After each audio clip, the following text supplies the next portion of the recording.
Hello guys, ভালো আছো তো তোমরা? আবারও চলে এলাম নতুন ব্লগে। ঘুম থেকে উঠেই সিধা চলে গেলাম দাদুর কাছে ডিম কিনতে। দাদুর বড় বড় 3টে ডিম নিয়ে নিলাম আবার। তারপরে দাদুর 3টে ডিম ভুজিয়া করে খেয়ে নিলাম পান্তা ভাত।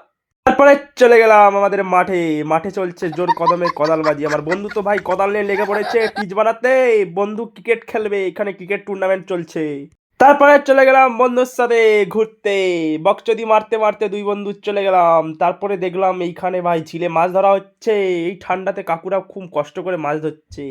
তারপরে চলে এলো আমার বোকাচোদা বেস্ট ফ্রেন্ড, হনুমানের হেলমেট পরে রাস্তায় যাচ্ছে বাঁদরের মতো দেখতে দেখতে। ওর কি তমলুকে কাজ আছে তাই আমাকে নিয়ে যাচ্ছে। হঠাৎ রাস্তায় পড়ে গেল হ্যান্ডেল, বন্ধু মারলো কিক, গাড়ি হলো স্টার্ট। পরে চলে এলাম তমলুকে। ভাই তমলুকে এসেই তো ভাই জোর ভেজাল। বন্ধু বুঝে বুঝে ভাবছিল কখন হবে তার কাজ শেষ। কাজ শেষের পরে বিরিয়ানি খেতে চলে এলাম। নবিতা ডোরেমন দেখতে দেখতে খাওয়ার শেষ করলাম। তারপরে চলে গেলাম বাড়ির দিকে। ব্লগটা ভালো লেগে থাকলে লাইক কমেন্ট শেয়ার ও ফলো করে যাবেন।